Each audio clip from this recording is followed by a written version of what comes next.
But yeah, no, the Vance Spafford news that stunk to hear. I mean, obviously, we'll talk about it. Vance Spafford, wide receiver, top 100 player in the country from Orange County, California, visited unofficially in spring. Told reporters it was his best visit he took to Miami. He was a Georgia commit, and all throughout this process, Georgia's been worried about Miami. They posted about it. Their insiders, their mods have said, Georgia's trying to hold on, but if he makes that Miami visit, we're going to be pretty concerned. So Miami, on the flip side, has been very confident they can get that one done if they get him on campus to flip him. So that's been basically the story on both sides for a while now. He goes to visit Georgia and then cancels his visit to Miami. And there's different kind of reports. You hear Georgia people saying it's not necessarily because of Georgia. Maybe he wants to stay out west and he's saving a visit for out west. He himself says he's sick and just can't travel. I know Miami says they're working through it. That's kind of what I get from them. That they're in the trenches trying to fix that right now. I've seen these situations happen, and the kid shows up there on campus on Friday, and it's a whole new ball game. So, kind of wait to see how that one plays out. But look, not good news for a Miami program that I don't think they're going to get Calvin Russell, at least not here in the front end. I think LSU there. Tristan Keys is such a roller coaster. I don't know how that one plays out. And then Spafford was the one you felt pretty good about where it was headed. And now this news. So, not great in terms of those frontline receivers for Miami right now. Still a lot of time. It's June 19th. They got time to get it working, but it's not good news for the Canes right now. A team that needs to get over the hump with top receivers. You just had the best passing offense in the country by far. You want to get over that hump. Yeah, I was kind of joking in the beginning, but I would be lying if I said this wasn't a bit concerning, D, just because coming off the back of what we heard earlier this week that they would take both Spafford and Lopez, right? And then of course we kind of feel like the Russell thing is trending elsewhere, and then you're kind of relying, so to speak, on a guy, number one receiver in the country, right? So if you land him, then a lot of this stuff is forgotten. But you're relying on a guy that is going to love everywhere he's going and is going to get probably caught up in the highs and lows of recruiting. And that's not a guy that I want to bank my class on necessarily. I would love to have him. And if you land him, then everything I'm saying really doesn't matter. But with the way that everything else seems to be trending there right now, we're going to talk about Tyran Evans here, who every time his name comes up, I keep trying to keep myself from saying Tyreek Evans. But yes, I'm a bit concerned there. And then again, Jason Lopez, that thing is, I know he's visiting this weekend and a move could be made there. And with everything that's happened at the receiver spot the last week or so, maybe they just say, look, we absolutely can't lose this kid. We're going to do everything we possibly can to keep him. I'm going to sound like a parrot here, but the basketball thing is still very up in the air for me. Yeah. So let's see. We got some comments here. D says, wide receiver class a failure. Can't even get 4-star guys. I remind people it's June 19th. I understand the frustration. I mean, these are not developments you want to read about, but still early in this game. I know the visits are late, but a lot of time till sign day. Wide receivers, they tend to move a little bit. John Z saying, going to strike out on top receiver targets and have to settle for guys like the number 81 ranked receiver and Lopez. Crazy we can't bring in top-end receivers. So here's one thing I want to say off the top. You're trying to get what's this guy? The Mississippi. I'm already forgetting the name of the number one receiver in the country, Tristan Keys. Getting old. You're trying to get Tristan Keys. You're trying to get Calvin Russell. You're trying to get Vance Spafford. These are important guys. And I agree. You need to get one of those top-end guys, if not multiple top-end guys. Some would say it has to be Evans or sorry, some would say it have to be Keys. I say you need two. You need two because let's not forget, we're talking about this group right now, D, but there's a group of receivers like the Jace Matthews of the world that Miami had been recruiting pretty heavily and felt like they were in the mix for, and it doesn't seem like they're really around in those. And Jace Matthews is one name that comes off the top of my head, but I know there are others. Yes, I mean, look, you want to get one of those guys. I think that's going to be a focus here for the rest of the recruiting period. One thing I will say, and this is not an in lieu of, because this is the key, it's not saying one or the other. I do think, and I'm seeing in the comments, I am seeing misconceptions about the guys that we're trying to get in the boat now. So again, which if we go back to our show earlier in the week or last week, you literally said Miami wants this kid Evans, committed to Tennessee. Tennessee's trying to keep him. But no, regardless of, Miami could land Keys, Russell, Spafford, Lopez, and they still want this kid, is what you've said. Right. So let's kind of separate, I think. Put the put the Keys, put the Russell, put the Spafford to the side. We're trying to get those guys. If we don't get them, one of those guys, that's not good. So just put that aspect of it to the side. Here I'm seeing, John Z again talking about we're going to get the number 181 receiver in Lopez, settle for these guys. They're talking about the Tennessee take as a head scratcher. Here is what I will say. Again, we have wanted this guy since he visited badly. Here is what Tennessee says about him, since there's some misconceptions about what Tennessee is saying about Tyran Evans. Here's Ryan Callahan. Another school made a push. Tennessee did not want to lose him, but you have to make tough decisions when another team makes a big push like that. Sounds like Evans won't be taking his visit.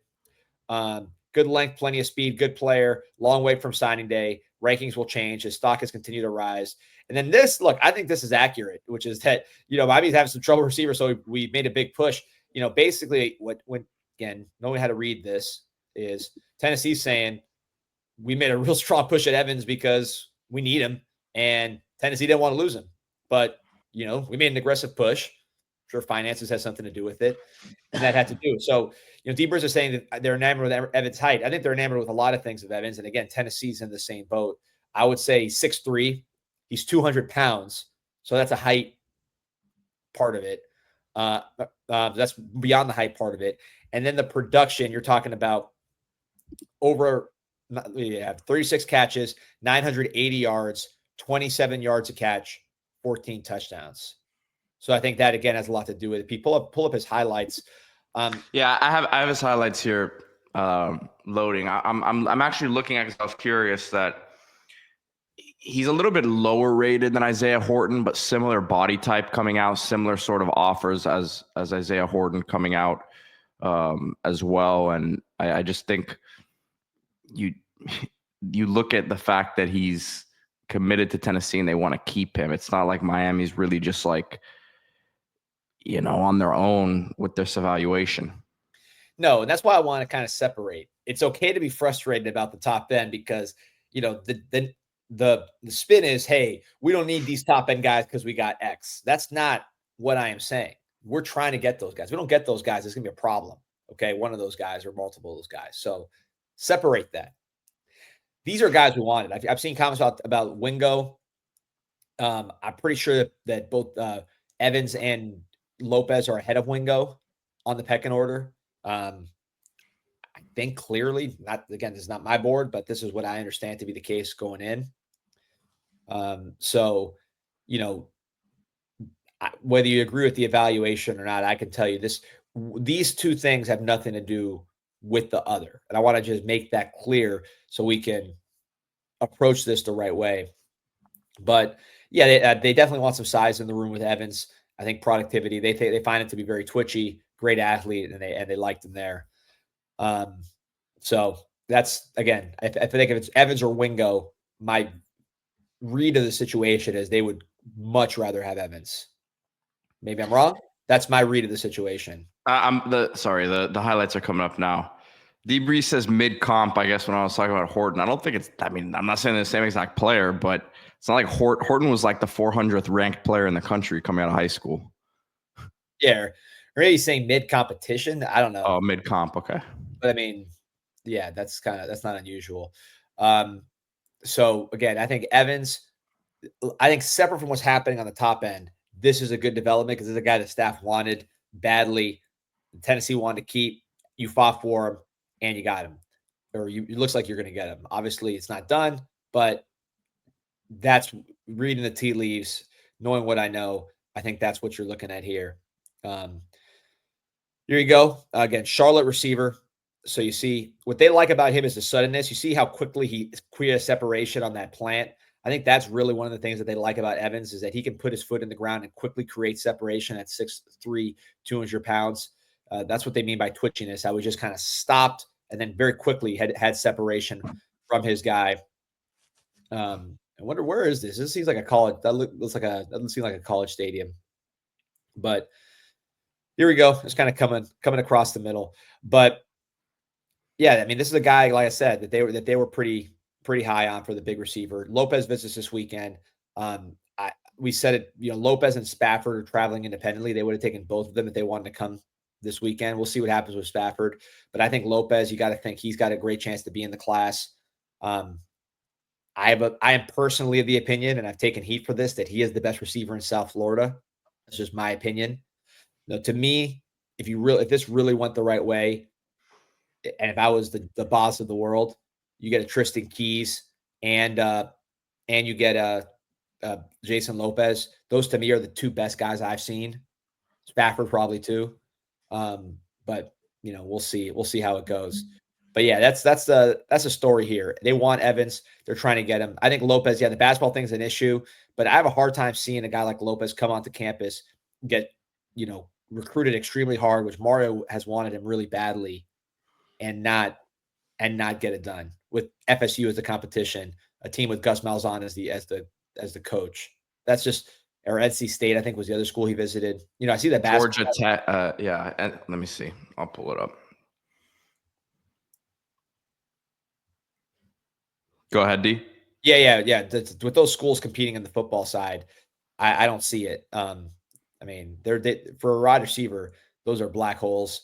I know that it's a combined recruitment, but I think that's the issue, is just that we're talking about not very good football options. We're the number one passing offense in the country last year. We just had Restrepo. We're local. West Virginia, Georgia Tech, NC State are the schools that he's officially visited, and they have him in all the, they have him in the basketball uniform and stuff when he's out there.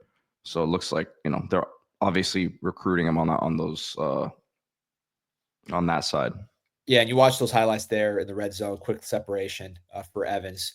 Again, you may disagree with the evaluation. I don't know if anyone's really taken a deep dive into the guy. I'd be curious to hear what people in Charlotte say. I always put a lot of stock into local evaluations. I found those to be the most accurate. I don't know what local people can tell us about Evans, but I do think if you're stacking Evans and Wingo, and I don't know what other receivers we've kind of been in the mix for, Evans is right there up on the top of the board. But Miami also really wants Spafford. Miami really wants Tristan Keys. Miami really wants Calvin Russell. So you got to get one of those done as well. Yeah, clock's ticking in a sense, because the more these guys kind of come off the board, the more swings you got to take. Guys, I'm not saying Evans is in that bucket, but the board could expand. Yeah,